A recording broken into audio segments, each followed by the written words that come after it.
يا إلمان آدم ستاما ونتدام النبي ويت إرانو وديسا وانتنسا بقرين جنازة تقبلنا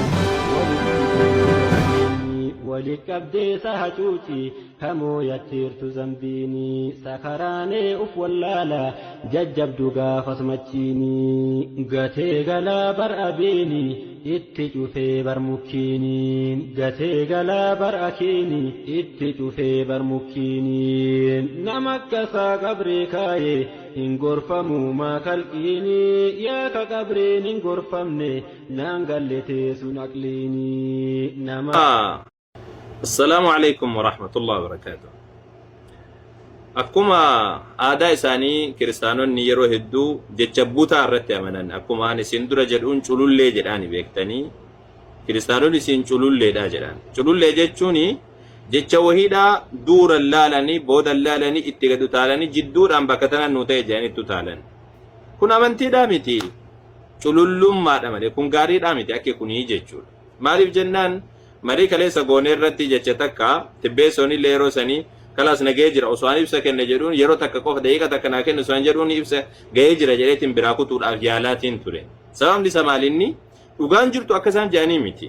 Yesuus Kiristoos jireenya barabaraa kenna hogguu jedhamu jireenya barabaraa jechuun jannata jechuudha miti macaafa keessatti. Bacirraash jannataan hin jedhamu jireenya barabaraa kan jedhamu koobatti Yesuus Kiristoos afaan isaatiin ibseetiin jira. Jireenyi barabaraadha maalidha? Tokkichummaa Rabbiitii fi akkasumallee ergamummaa isaa beekuudha. Kanuma Rabbiin tokko jettee beektee Yesuus Kiristoos ergamaadha jechuu beektee innaan jireenyi barabaraa inni kennu kanuma borumsa kennu jechuudha. Waan inni jedhu fudhattee ati Rabbii isa ergetti amanuu isa ergame kanatti illee yoo amantee jette isa kana Rabbitti amante jechuun isa kana. Malee Yesuus Kiristoos jannata kenna kan jedhu macaafa keessa hin jiru. Mana qaballe jannata qaballe kan jedhu macaafa keessa hin jiru. Jireenyi barabaraa isa kanaan. Mee dura deebii kana macaafa hojii isiniin deebisuudhaan dura waan isaan waan deebii kenne kana mee sirriitti ilaalaa. Naa jedhama jaamu tokko keessatti kana fudhatu jedhee yaada. Inni fudhatamu fudhatu. Inni fudhata bareechee fudhata. Jireenya barabaraa kan inni kennu. Okay. Jireenyi barabaraadha kan Yesuus Kiristoos dubbate kan macaafa keessa illee jiru isa kanaadha miti akka isaan yaadan jannataadha miti. Fakkeenyaaf amma Yohaannis boqonnaa 17 lakkoofsa tokkorraa kaafnee itti naa dubbifnu mee. Dubbii kana erga dubbate booddee Yesuus gara waaqaatti ilaalee yaa abbaa irichi ga'eera jedhee achi dubbate maal jedha? Akkuma ati foon qabeessa hundumarratti aboo isaaf kennite inni ammoo warra ati isaaf kennite hundumaaf jireenya barabaraa haa kennuuf jedhee erga sani maal jedha? Si waaqayyo laa ilaaha illallah ka jechuuti. Si waaqayyo isa tokkicha isa dhugaa. Yesuus Kiristoosin isa ergites beekuun isaanii jireenya barabaraadha. Jireenyi barabaraadha isa kanaa jedha. Jireenya barabaraa jechuun هذه هي الحياة الأبدية.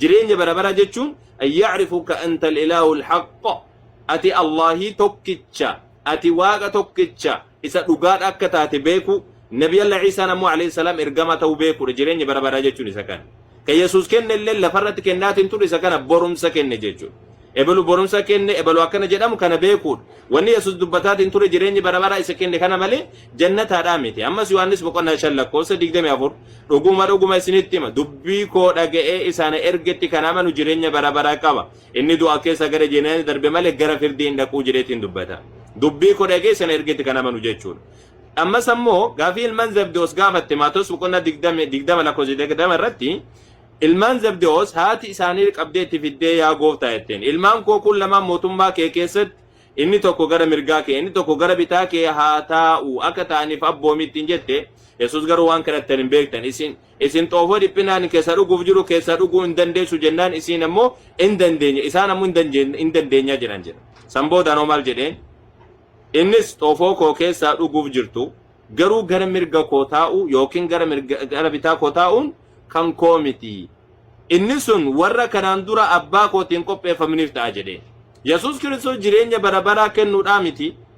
Obbuyyuu araaramuu hin danda'u yaa abbaa isaan hin beekan isaaniif dhiisi jedhee dubbatee jedhaami Luukaas boqonnaa 23 irratti hin beekan dhiisiif jedha. Jireenya barabaraa maal kenna jireenya ofii isaatii ofiiyyuu jireenya argate. Yohaannis boqonnaa 5 lakkoofsa 26 irratti maal jedha? Abbaan akkuma ofii isaatii jireenya mataa isaa qabu ilmaafis jireenya mataa isaadhaa kenneefii jedha. Yesuus Kiristoos jireenya ni argate gara jireenyaatiin. Jireenyi barabaraa inni lafa kana irratti kennu dubbii dhugaa barsiisee tokkichummaa rabbiitiif Yesuus Kiristoos ergamaa akka ta'e. Bakka tana waan beekuuf yommuu gurbaan illee akkana olii gama hin biqaatiin ture kiristaanonni lama waan kana hin beekan. Khalaas hayzo ameen macaafa dubbisa. Adaraa keessan macaafa dubbisa. Isin galtee macaafa dubbisa. Yesuus Kiristoos namni yaa gooftaa naan jechuudhaan jannata seenaa miti jedhe. Nama jaalala abbaa koosa waaqarraa hojjetetu jannata seenaa. Namoonni hedduun dhufanii yaa gooftaa maqaa keetiin akkana goonerra akkas hojjenneerra naan jedhaan ammoo matuma isin hin beeku deemaa isaanii jedhee isaan dabarsaa. Jireenyi bara maraa maalidha? Beektani jireenya bara baraa. Jireenyi bara baraa tawhiida tokkichuma Rabbi. Nabi Allah Isa alayhi salam akka ergamaa ta'e fudhattanii nabiyyoota hundumaa fudhattanii gara Muhammaditti alayhi salam jiraachuudha. Kana yoo goone ammoo jireenya bara baraa dhiisii jireenya addunyaa tun qabdan amwaatun ghayru ahyaa. Subhanallah.